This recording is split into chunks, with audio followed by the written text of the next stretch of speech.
Nice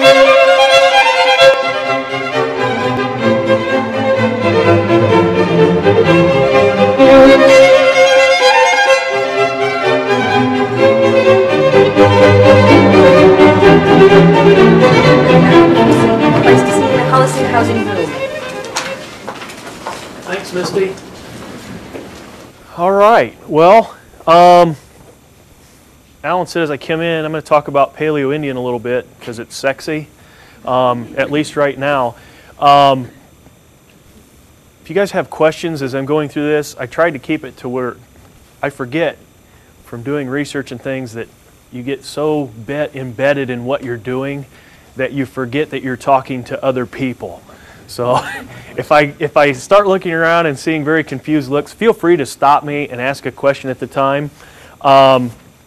I'm going to talk about lodges or housing during the Folsom complex of the Paleo-Indian period. To start with, I guess we have to shift our focus a little bit. We're used to being here in the Midwest, and I wanted to start today. Today is a perfect day to talk about Paleo-Indians because we all had to walk into here today, and there was a statistic I ran across when I was doing research, cited by Matt Hill, where he talked about during the Pleistocene Holocene transition in the Folsom complex that we're talking about, that there were probably a total of 30 frost-free days during the year. So it's awful cold today, but they dealt with it all the time. Quite a radical, different environment than what we're dealing with in this portion of the Holocene. A little about myself before I get into this so you'll understand, well, why is he talking about the West? We're sitting in Indiana. I did my undergraduate work here, and I left and went and did my graduate school out at the University of Wyoming.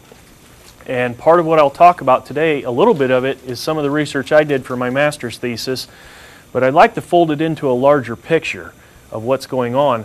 So what I'm going to be talking about are Folsom sites within the Rocky Mountain and Plains regions.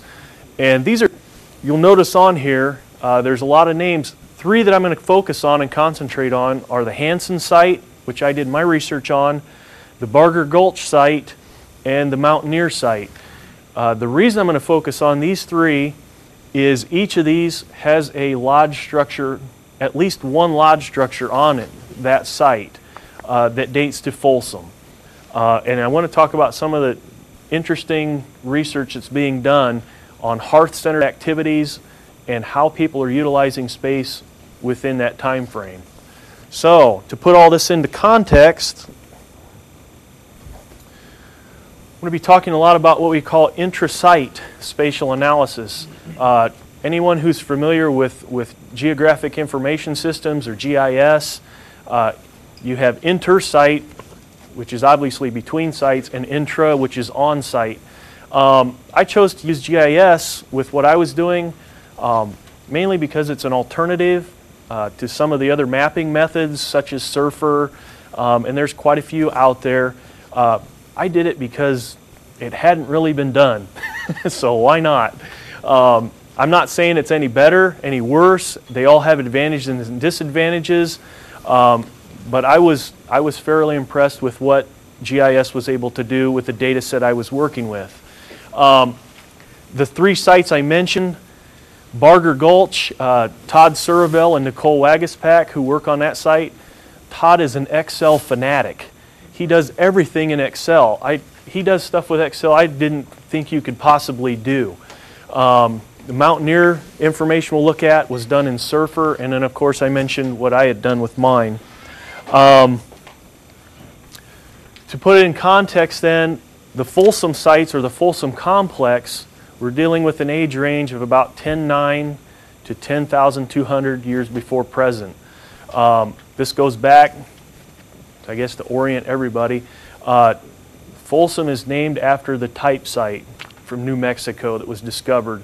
When we were trying to establish the antiquity of people in the Americas, Folsom comes up because it's one of those sites where they were first able to say, wow, we have some old stuff. I guess to put it in layman's terms. There's actually more work being done on Folsom, and there's actually books and things out there. Folsom was originally excavated in the 1920s.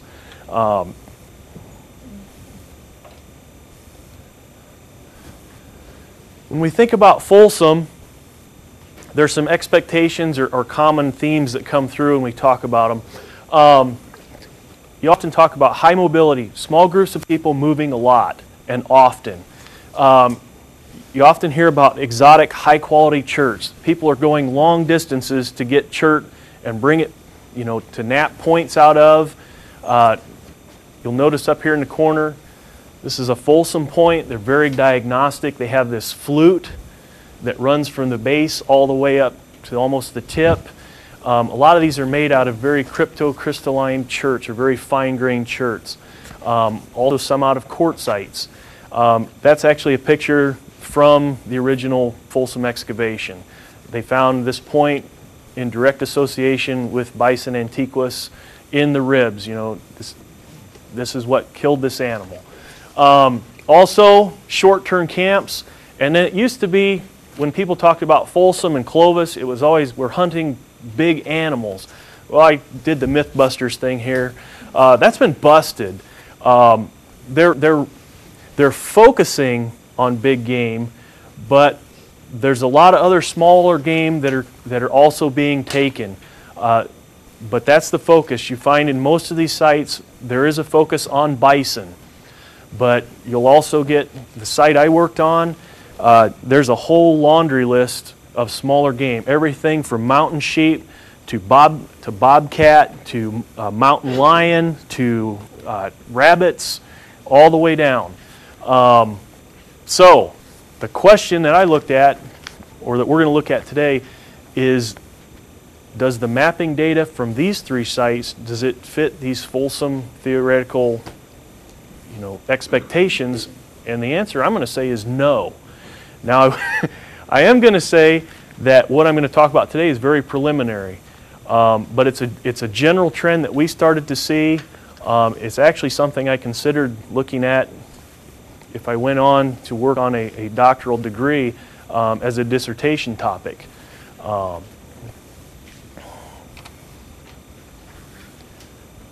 I threw this in to kind of support the expectations of what Folsom is. This comes right out of the U.S. Fish and Game statement they made on the Lake Elo project that had a distinct Folsom component on it. And I just highlighted, this highly mobile lifestyle, short-term camps, and distant stone sources, which comes up time and time again. Now they do point out that they're not focusing solely on large animals. So obviously, is there a difference? And I propose that there is between the plains occupations and the mountain occupations. I might point out we don't just see this in Folsom.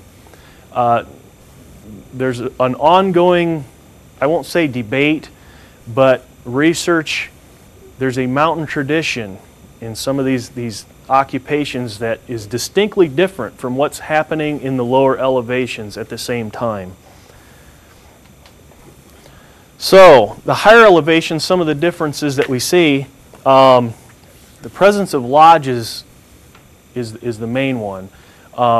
Today we don't have any good lodges down in the plains area in these lower elevations. Don't take that there's not lodges there, it's just we haven't seen them yet. The length of occupation, this is a big one. A lot of the Folsom sites that are found are very ephemeral. A few scattered chip stone pieces laying around, a couple diagnostic artifacts, but not heavy. When I'm talking about the mountain sites that we're going to talk about today, I'm talking about artifact concentrations and quantities that are 30, 40, 50,000 artifacts that are being recovered. And this is a single occupation. These are not palimpsests, not things that have degraded over time and become just a lot of multiple occupations that are now one. This is a single occupation. These people are sitting here for, and I say a long period of time. I'm not talking years. What I'm talking about is I'm going to define the difference between short-term and long-term. Short-term is less than a week. Long-term is beyond that, could be weeks up to a season. And to be honest, we have not narrowed that down beyond that at this point. I'm just saying it's longer than a week. But it appears that they're here for several weeks to a couple months. Another one that's different with these mountains is the extensive use of local cherts. I'm going to talk about one in here today that better than almost 99% of the chipstone off of that site is locally. And when I talk locally, it's several hundred meters to a matter of a couple kilometers away. So very close. And then I already talked about the bottom one there, so, and you guys can read as well as I can. So, one of the things I did in my thesis is I started looking at some ethnoarchaeological information, and it always gets into this question, well, how far back can we extrapolate this? Does Middle Range really work that well when we're talking about Paleo-Indians? So we looked at some of that, and we narrowed some of these things down. I think there are general trends when we're talking about human beings that carry on through time. And some of this ethnoarchaeological work that was done has specific patterns of discard and ways people get rid of things, how people organize their space that they're living in. What I'm talking about here is specific camp behaviors. What do people do with their debris? Contextualize it by yourself. Think about your house or your room, or if you go on a weekend camping trip, there's expectations in your mind how long you're going to be there. I'm guessing, I may be wrong, but I'm guessing that the way you live at home would probably be different than if you're going on a 2-day camping trip in what you do with things. And that's what I'm talking about here. And if you look at this graph, this is what the ethnoarchaeology is talking about. I want to read just one paragraph, and I think this will kind of sum this up. As individuals and social groups interact on the landscape, the cultural residues of daily living remain as evidence of the human presence in the form of artifacts and features. These footprints contain the cultural manifestations of human interaction, societal exchange, daily economic extractions, and reciprocity between individuals and the environment. For example, societal composition, social interactions, kinship, relations, group composition, meal preparation, tool production, subsistence patterns, and camp maintenance are a sampling of culturally constructed behaviors. So that's what we're talking about here with how people are utilizing space. So let's talk about sites and not so much about the theoretical here. First one I'm going to talk about is Barger Gulch. It's located in Colorado. Elevation-wise, it's about 7,700 feet above mean sea level. This is it's in a valley, but when we think of valleys, we often think of very constricted areas. These are very large. This is what's located in what's called a park. And I'm going to show a couple of these. There's peaks surrounding this valley floor that's 7,700 feet. Some of these are well over 11,000 feet. In the wintertime, the passes get snow, they close, you cannot get out. I mean, we get out today because we build roads and we plow them all the time. Then, very tough to get out. So, this has several of the valley park areas. There's several in Colorado. If you guys ever want a vacation, they're beautiful places in the summertime. There you go, Gail. There's North Park, Middle Park, and South Park in the San Luis Valley. All of these have extensive paleo occupations in them.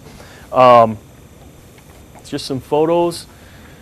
This is your valley, and then you can see around it, surrounded by mountains. There's North Park, Middle Park, and I know you're all thinking it, and South Park. I've been through South Park many times. Probably the least beautiful of all the three of them. And it looks nothing like this.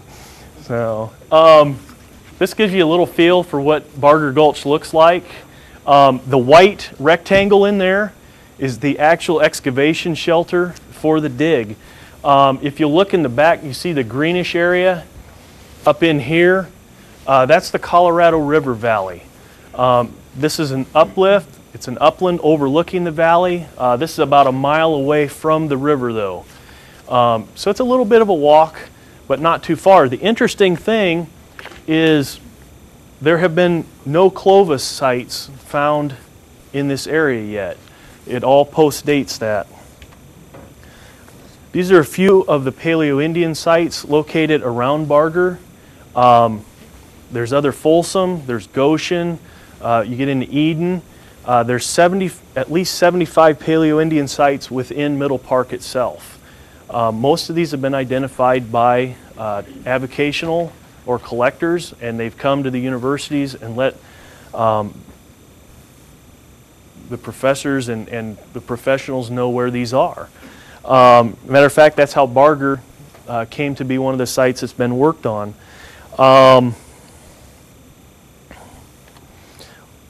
Talked earlier about local chert sources. Barger Gulch is very rich. Each of those flags indicates a chert outcrop, and all these are very close. Like I said, like 99% of the chert and tools located at Barger come from this troublesome formation. There is some exotics. Do not take it that it's all local. There's been some others that have come in. We have Trout Creek Chert. It's about 90 kilometers away. There's also petrified wood that's flaked. We have points made out of this. It comes from as far as about 150 kilometers. This next one shows the density that I was talking about with some of these sites. This is a single year. Excavation-wise, this is be 40 work days that were carried out.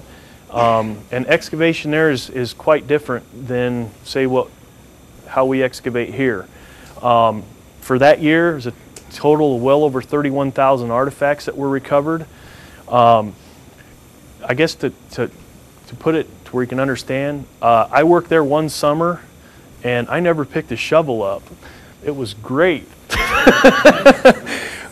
Everything we did was with trowels. What you did is you attempted to piece plot any artifact. I know it doesn't work here. You attempted to piece plot everything you were finding, and you received a picture on the wall of shame if they found any flake in your bag bigger than 2 centimeters. That was a no-no.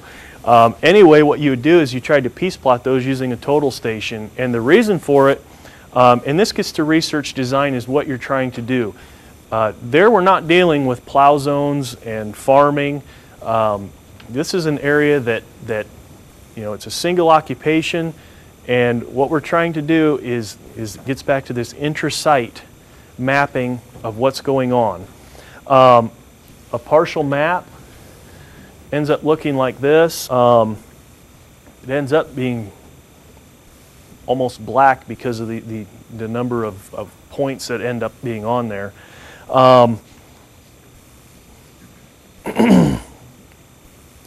What they try to do with this is they're starting to look at hearth-centered activities and what's going on with this wind within this camp. Now, to explain the excavation and what happens, when you start, the deposits are about 75 centimeters to a meter in the ground. So there's some deposition over the top. And as you remove this, if you're going down and plotting artifact densities, you start at the top, you get a flake here, flake there. It's real slight, and then you hit this real dark zone, and your artifact densities just shoot way out to the side, and then they drop off completely when you go down another 20-25 centimeters. So everything's concentrated in this one zone. When they started to look, Folsom is when you start to look for hearths and things in these mountain environments, you can't just look on the ground and say, well, there's a hearth. They don't show, you don't have charcoal, you don't have big red stains of burned clay. Matter of fact, when Surville and Wagaspack were doing this site, they didn't discover this hearth till they were back in the lab doing the analysis on the artifacts.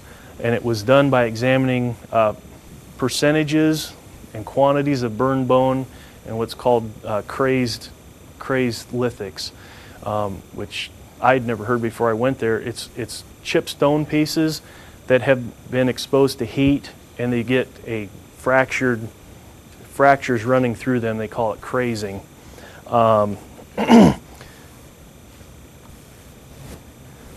This is a diagram of the the east block. The hearth and the circle, the wall limits, I mean, you look at that and it's just a bunch of points. But there's a lot of statistical analysis that went into this. Like I said, they recognize the hearth through examining the artifacts. I'm not going to go into all that because it's way beyond the scope of what we want to do in here. Plus, I don't want people falling asleep. I'm bad enough as it is. But the wall limits then, they were established using another statistical method. It's called a barrier method, and it gets into statistics again. But like I said, this was all done in the lab. This was not things we could see in the field. The west block has at least 2 hearths in it. And some of the interesting things, we start talking about spatial analysis and how hearth-centered activities and what's going on. One of the things that's come out of Barger is there seems to be some specialized tool production. This west block, you don't find projectile points in it. You find bifaces, and most of them are pretty rough yet, and that's about it. So it appears whoever's working in that area is knocking out bifaces that are relatively unrefined, but then you go over to the east block, and within this structure, there's an area in there that you find channel flake after channel flake after channel flake. Someone is sitting there in a specialized activity fluting these points, one after another. Within this block here, you had about a 1 in 2 chance of finding part of a Folsom point, which is pretty good odds. When I was there, I saw several people. I mean, I found a couple pieces. I found an ear and this and that. But there's differences in what's going on depending on where you're at on the site. And I know they're doing some more investigation in this, and I'm not completely up to date on where that's at. So this is Barger. So that's one lodge. The second one is the Mountaineer site. Now, if anybody wants to take a look, there was an article on this in the American Antiquity in 2006. The images and things, some of them that you'll see here are from that article. It was done by Mark Steiger. This is another high elevation occupation, completely different in lodge layout and design and architecture.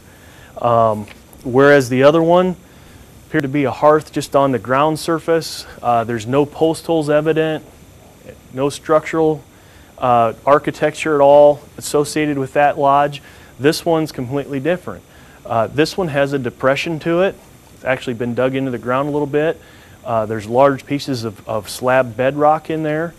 The lodge structure itself is 4 to 5 meters in diameter with a 2 to 3 meter depression in the center.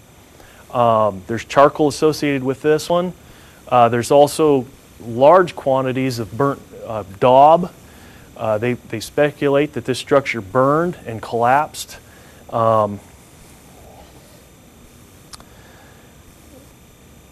Mountaineer site is also in Colorado. It's down near Gunnison. It's on a table mesa. These are both pictures taken from the top of Tenderfoot Mountain. That one on the right is looking actually into Gunnison. This is just a photograph and a profile that was done. I know it doesn't look like a lodge. It looks like a bunch of rocks, but that's what archaeology is all about.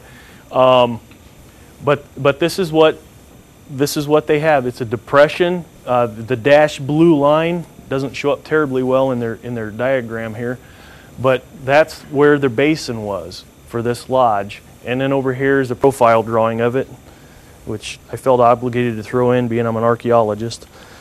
So the mapping data, this was done in Surfer. They also did the same things. To me, some of this, it all gets back to research design.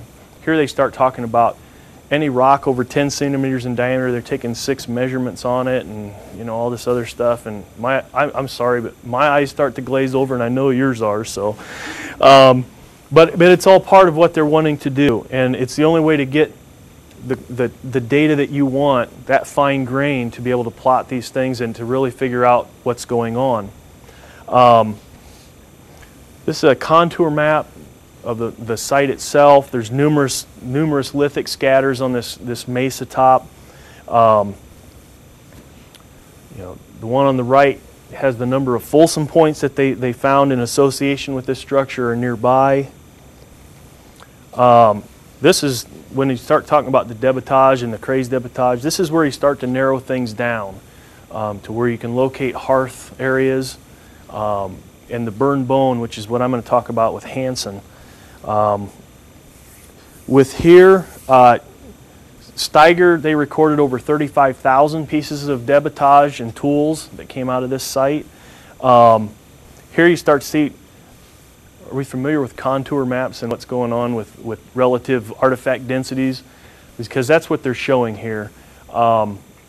This upper side, we're showing the concentrations. The darker the areas get, the more artifacts that are in there. The hundreds that you see on there, that's the quantity of artifacts located within that color. As it gets darker, they increase in quantity. Craze debitage, you start to see that narrow down. You also see your contours change. The one in the center with the 5 by it, that's the location of the hearth. It really narrows down when you start to look at burned bone pieces. And you can see how that jumps up. This becomes important because it gets back to those ethnoarchaeological studies that were done in how people discard artifacts, whether it's chipstone or bone, within work areas or their living areas. And I'll get back to that in a while. But you find numerous pieces of burned bone in the hearth. People are sitting there, they're eating, they're preparing food and things. As you have small bones and things, you do what we do, you pitch them into the fire. If you have big things, you don't pitch those into the fire, you get rid of them. You throw them out and away or take them away from camp. Steiger doesn't talk about this a lot. He's talking more about the structure itself, what's going on, but I chose to talk about it because it fits into this pattern with the lodges itself and how people are using them. They're living there, but how do you use space around them as well? This is just a photo of some of the daub. They talk about the quantities of it that there were and some of the Folsom points that were found in association there. This one I left in. This is what I did my research on. I'm going to talk quite a bit about it. HANSON site is in Wyoming. This is a photo of the HANSON site. You can actually see the backhoe running. It's an upland area, a lot of sagebrush, which characterizes Wyoming in general. If you don't like sagebrush, don't go to Wyoming. This was another site that was found by an avocational archaeologist and reported. It's on BLM land, which is Bureau of Land Management, of which we don't have any. We don't have any BLM land here in Indiana. I thought there might have been a small section I didn't know about. But it's clear up in the northern part of the state. It's in an ecotonal setting, which means it sits between environments. This sits midway between the Bighorn Mountains, which are only a matter of a few miles away, and also the Bighorn Basin. What you get is you have different animals using different environments. So these people are getting the best of both worlds. HANSON sits on migration routes for bighorn sheep, which I mentioned were found in the site. Friesen speculates that probably in paleo times this area was very good probably for holding bison as well, which there's a tremendous amount of bison within the HANSON assemblage. I had to throw this in.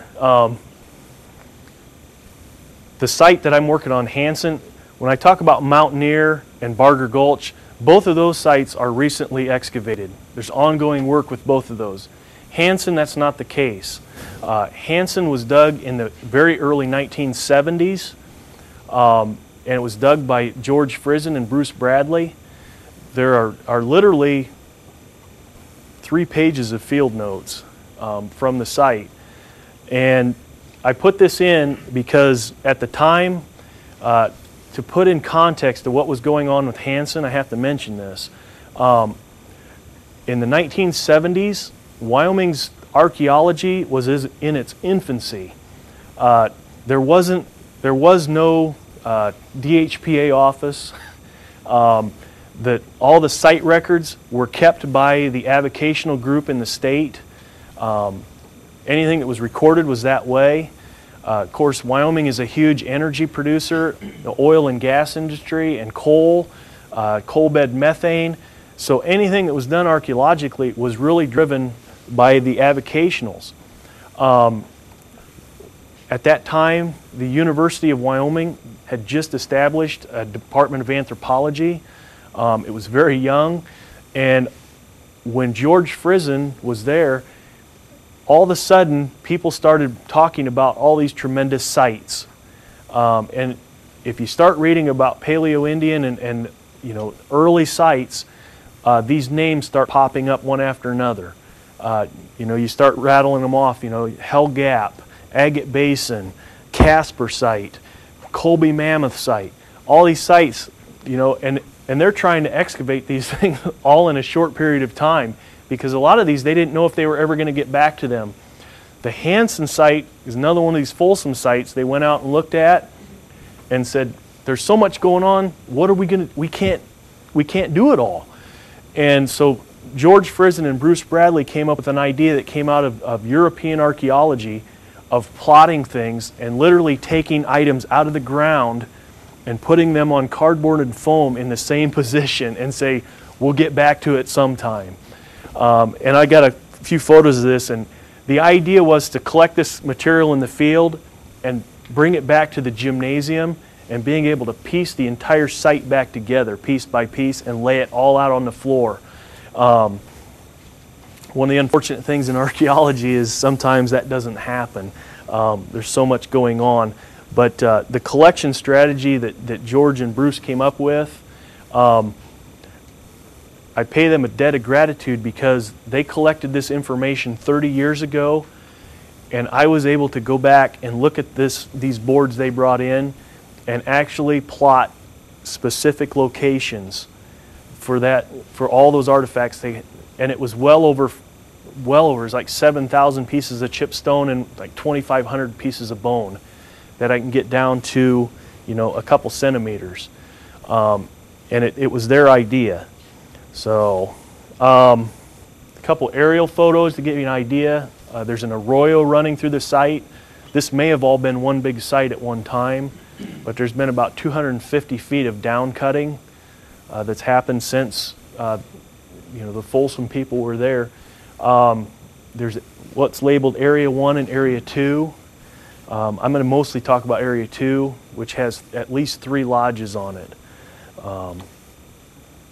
This is just a contour map of numerous backhoe trenches and excavations that were done. Area 1 was discovered first, and then the following year Area 2 was discovered. on the other side of the arroyo. But here's some excavation photos from the 1970s. Artifacts that were pedestaled. This is how it was done. You can see the deposition there. It sits on the side slope. There were artifacts eroding out and actually seen on the ground, and that's what you're seeing here is, as you cut back into the soils that are there. What they did is they labeled. These are dug in feet, not meters like we do now. 5 feet by 5 feet square, and they labeled everything like this, and that's how the boards were set up. And this is what they did. This is what you saw on the ground, and I think this is a wonderful picture because this shows what they did. The red box shows the artifacts as they were in situ, as they were uncovered.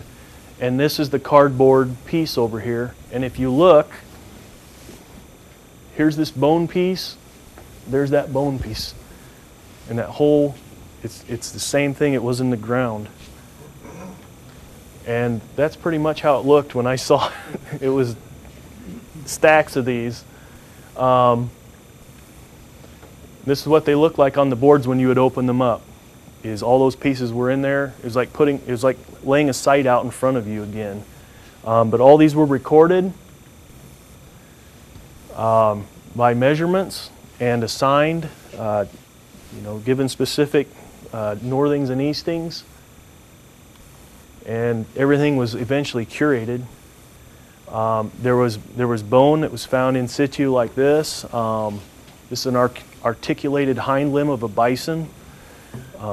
Gets into the taphonomic factors and deposition. Area 1 I'm not going to talk much about. Recording all those artifacts, this is what you get though. A plot of where these things were located. And you can actually start to do some analysis then. This is all done in GIS again. With what we were able to plot, just preliminary, not even getting into it and digging in. I mean, the chipstone has not been looked at yet. I only looked at the bone, but a couple things popped out immediately. We have a potential hearth area based on the amount of burned bone up in this one section, and there's another major activity area down in the lower left. Possibly another hearth, but there's definitely, I don't know beyond that, discard area, work area, I don't know. So this is also area 1. This is using kernel density analysis or estimates. It's that same contour effect. Lays out, measures each artifact by its mass. I threw this in. We start talking about hearth things. This is the famous thing. You guys will all recognize this from BINFORD. We threw this together out of just kind of fun to see what would happen. These were artifacts that were plotted around a potential hearth. I said, well, let's throw BINFORD on top of it and see if it works. And we threw this in, and well, it looks pretty good, but can't do anything really scientific with it yet. Other than you can say, oh, there's burned bone in a hearth area and a bunch of other unburned artifacts around it. So area 2, this is the plot of all those artifacts that we recorded. And these were a couple photos. There's mentions of the lodges in literature, but there weren't any specific locations given in the literature at all. So we went back and started teasing out where the lodges were located. And we found this photograph in the lower left that there's a mention of associated with this mule deer tine driven in the ground. And we had to zoom in. You can read the little cardboard card that was put with it as location. So that gave us a location of at least one hearth, because this mule deer tine was speculated to be a tent peg that was driven into the ground. It's either a tent peg or somebody was pegging a skin down, one or the other. And then up at the top, one day George Frislin walked in and he says, have you seen these yet? And he brought in a little cigar box. And he says, you want to look at this? And he handed it to me, and I opened it up and I about dropped it. He says, yeah, this is part of the burnt lodge floor. I forgot I had it in my office. But he had these wonderful burnt daub or burned clay, and there's artifacts embedded in them, and these were in the lodge floors. And they recovered a couple of those, and we were able to track this one down based on the artifact numbers that were on some of the chipped stone pieces by going back to the old catalog. So we came up with these and piecing things back together. We had two areas within Area 2. The upper one, the lodge, up in there, completely excavated and gone. Now the reason they talked about these being lodges is they talked about the lodges at HANSON have prepared floors. They talked about sand being imported, 1 to 3 centimeters of sand brought in it's not normal to find on the site itself, but it's been brought in and it's in these little kind of real shallow depressions and it's been spread. And that's what they talk about. Plotting on those photos, these are the bottom one. I have 3 lodges drawn. These were potentials where they could be. We didn't have any way to narrow it down beyond that. The most likely is probably the one to the right on the bottom. And I'm going to talk about that because of location of potential hearths. So we start doing kernel density estimates on burned bone or chipped stone. You start to see these areas of high concentration, and I know right now it's like, oh yeah, there's blobs on there. So, and here's what we did though, is we noticed there seemed to be separations.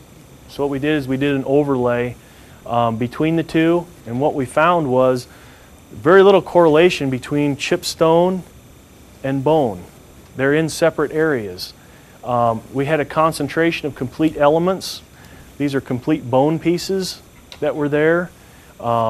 Speculation, or I guess beyond speculation, we assume this is a discard area outside the lodge. We had a couple potential hearths at the bottom. But like I said, there's very little overlap. So there's specific activity areas. People are doing things in specific areas, but they're not overlapping each other.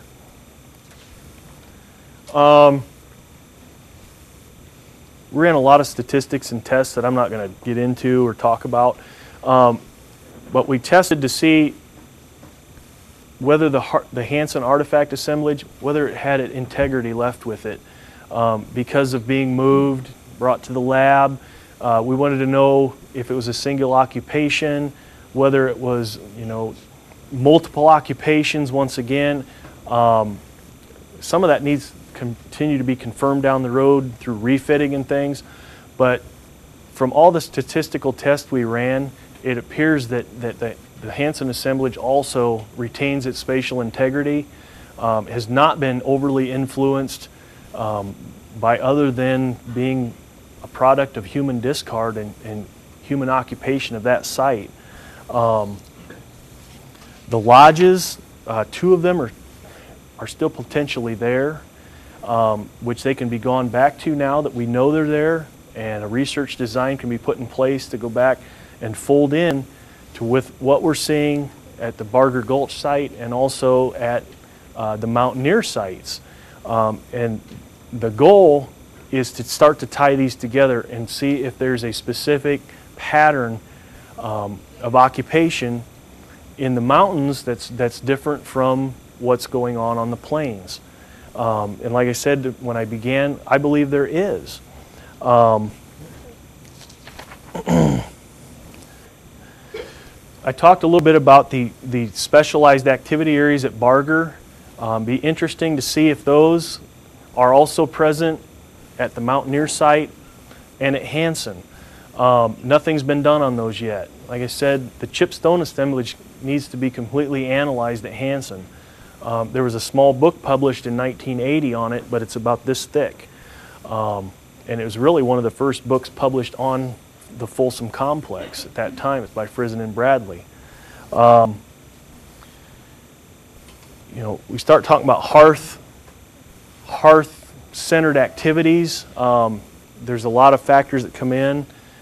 You start talking about whether you're dealing with an outside hearth or an inside hearth in a structure.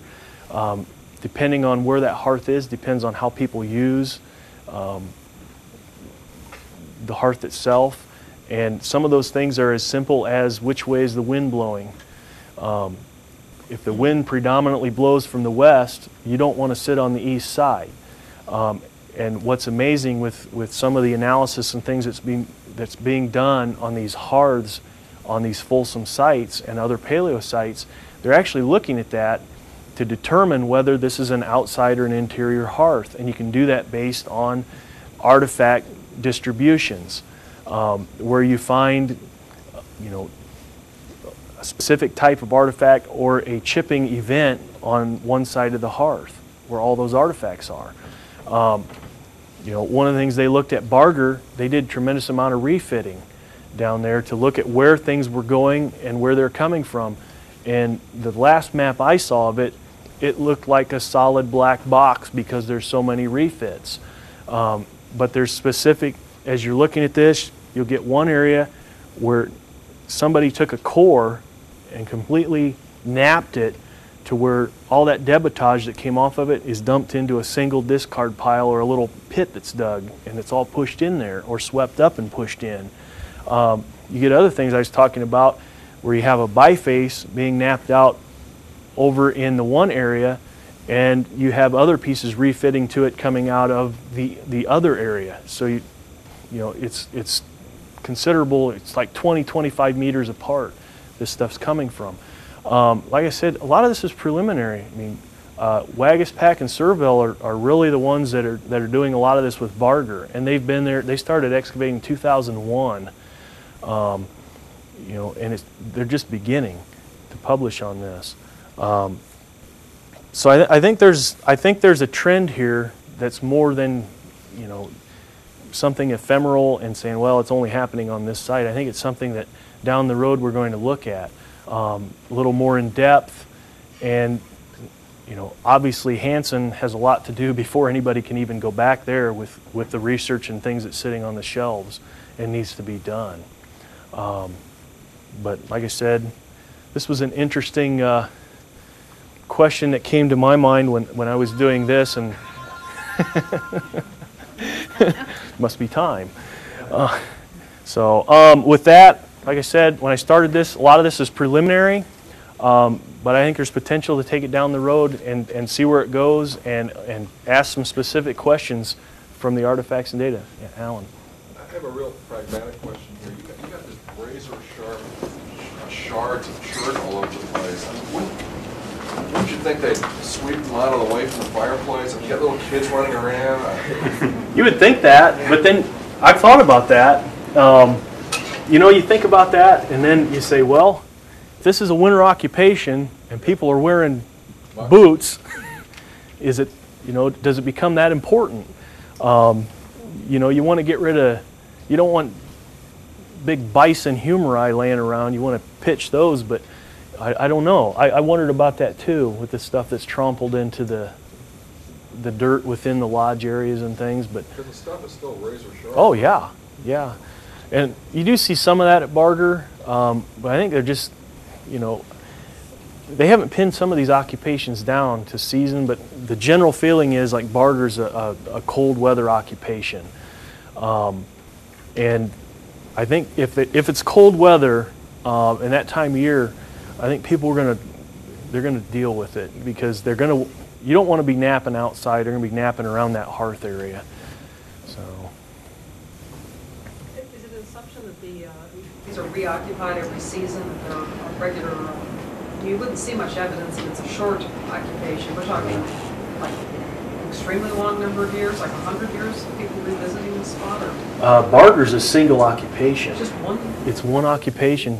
People are sitting there for weeks or months or a season at that time. And they never go back. They don't. Well, and that's what gets back. That upland area, that gulch area, is very dissected, and you'll go down, and the main arroyo where Barger Gulch runs has all these fingers running off of it, and they all come down, and you can walk out on. I mean, it's a lithic landscape, is what the place is. But like I said, like 75 reported paleo sites there in Middle Park, but in that area alone, there are numerous paleo occupations. that some are Folsom, but you get Goshen and things. But the thought process right now with this site, and I think some of these others like Mountaineer and HANSON, HANSON seems to be a single occupation too, although I had to preface that. That's not entirely true. Two of those lodge structures, Friesen reported as being superimposed one on another. So there is at least a dual occupation there, and that's one of the ongoing questions with HANSON, is whether this is a single occupation or whether there's multiple occupations over either short periods of time or whether it's a long, over hundreds of years. But Barger's definitely a single occupation, and the thought process is that it's a winter occupation where people are there, they're hunkered down, the passes are closed, but it's a tremendous resource because they have everything they need right there. They've got chert, you've got water, and you have a walking freezer. That mountain valley is full of large ungulates, bison, elk, deer, plus you've got the Colorado River right there, a mile away. But